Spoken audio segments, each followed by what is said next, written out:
Hallelujah, hallelujah.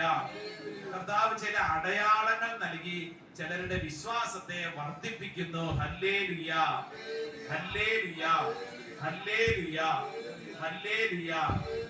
കാലിലെ നഖം കൊഴിഞ്ഞു പോയതിനു ശേഷം അവിടെ പഴുപ്പും വേദനയും ദിവസങ്ങളായി ഒരു വ്യക്തി അനുഭവിക്കുന്ന വേദന. എന്നാൽ കർത്താവ് ഇപ്പോൾ ഈ പ്രാർത്ഥനാ ശുശ്രൂഷ സമയത്ത് അത് സൗഖ്യപ്പെടുത്തി ഒരടയാളം നൽകുന്നു. ഇതൊരു അടയാളമാണ്. ഇപ്പോൾ ഇത് കേട്ടുകൊണ്ടിരിക്കുന്ന വ്യക്തി സ്വയം തിരിച്ചറിയണം, ഇതൊരു അടയാളമാണ്. കർത്താവ് ഈ അത്ഭുതം ഒരു അടയാളമാണ്. Hallelujah, hallelujah, hallelujah, hallelujah, hallelujah. ദൈവം തന്നത് മാത്രമേ നമുക്കുള്ളൂ. ഹല്ലേലൂയ. എല്ലാവരും ഏറ്റു പറഞ്ഞേ, ദൈവം തന്നത് മാത്രമേ എനിക്കുള്ളൂ. ദൈവം തന്നത് മാത്രമേ എനിക്കുള്ളൂ. പ്രത്യേകിച്ച് നമ്മൾ ഇപ്പോൾ പ്രാർത്ഥിച്ചുകൊണ്ടിരിക്കുമ്പോൾ ഒരു വ്യക്തിയുടെ ഉള്ളിലെ ഒരു സങ്കടം, എന്റെ പ്രാർത്ഥനാ ഗ്രൂപ്പ്, ഇടവക, അങ്ങനെ തുടങ്ങി ചില ആളുകൾ എന്നെ മാറ്റി നിർത്തി, എന്നെ കുറിച്ച് ഇല്ലാക്കഥകൾ പറയുന്നു, എന്നെ കുറിച്ച് ദുഷ്പേര് പറയുന്നു, എന്റെ അഭിമാനം അവർ നശിപ്പിക്കുന്നു. വിഷമിക്കണ്ട, വിഷമിക്കണ്ട. ദൈവം തന്നത് മാത്രമേ നിനക്കുള്ളൂ. ഹല്ലേലൂയ. ദൈവം തന്നത് മാത്രമേ എനിക്കുള്ളൂ. പറഞ്ഞേ, ദൈവം തന്നത് മാത്രമേ എനിക്കുള്ളൂ. Hallelujah, hallelujah, hallelujah. കർത്താവ് തന്ന ചില കാര്യങ്ങൾ അത് ദൈവികമാണ്. ദൈവം നോക്കിക്കൊള്ളും.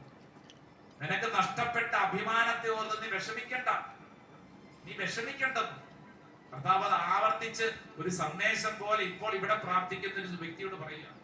അത് വിഷമിക്കണ്ട, അത് വിഷമിക്കണ്ട. നഷ്ടപ്പെട്ടു പോയ നാട്ടുകാര് തന്ന അഭിമാനമല്ല, അത് പൊക്കോട്ടെ. പക്ഷെ ദൈവം തന്നത് നിലനിൽക്കും. ദൈവം തന്നത് മാത്രമേ നിലനിൽക്കൂ. ദൈവം നിനക്ക് തന്നിട്ടുണ്ട്, അതിനെ ഓർത്താ മതി. മുട്ടുകുത്തിക്കേ, കരങ്ങൾ കൂപ്പി പ്രാർത്ഥിക്കുക. ഈശോയുടെ ആശീർവാദം സ്വീകരിക്കുന്ന സമയത്ത് നമ്മൾ പ്രാർത്ഥിക്കുക, കർത്താവേ, എന്റെ മേലും എന്റെ കുടുംബത്തിന്റെ മേലും വിശ്വാസാനുഭവത്തിൽ എപ്പോഴും നിലനിൽക്കാൻ കൃപ വേണം. പ്രത്യേകിച്ച് കരങ്ങൾ കൂപ്പി പ്രാർത്ഥിക്കുമ്പോൾ ഞങ്ങളുടെ ഇടവകയിൽ ഞങ്ങൾ ശക്തമായിട്ട് പ്രവർത്തിക്കും. ഇടവകയിലെ ഭക്ത സംഘടനകളുണ്ട്, അതിനോട് ചേർന്നിരിക്കും. പ്രാർത്ഥനാ ഗ്രൂപ്പുണ്ട്, അതിനോട് ചേർന്നിരിക്കും. കോട്ട ആശ്രമത്തിലെ പ്രാർത്ഥനാ ഗ്രൂപ്പുണ്ട്, ചേർന്നിരിക്കും. കർത്താവിന്റെ മുമ്പിൽ തീരുമാനം എടുക്കണം, ആഗ്രഹിക്കുക. എല്ലാ ക്രൈസിസ് പ്രതിസന്ധികളെ സമർപ്പിക്കുക. പ്രത്യേകിച്ച് നിങ്ങളുടെ മക്കള്, നിങ്ങളുടെ ജീവിത പങ്കാളി, സഹോദരങ്ങൾ, വിദേശങ്ങളിലെ സ്വദേശങ്ങളിലൂടെ എല്ലാവരെയും ഓർക്കുക. ഈ ആശീർവാദം സ്വീകരിക്കുമ്പോൾ വിശ്വസിക്കണം, കർത്താവേ, എന്റെ മേലും എന്റെ കുടുംബത്തിന്റെ മേലും ഞാൻ സ്വീകരിക്കുന്ന ഈ ആശീർവാദം അത്ഭുതങ്ങളുടെ ആശീർവാദമാണ്. പ്രാർത്ഥനയോടെ നമുക്ക് ഒരുമിച്ച് ഈശോയുടെ നേരെ നോക്കി ആശീർവാദം സ്വീകരിക്കാം.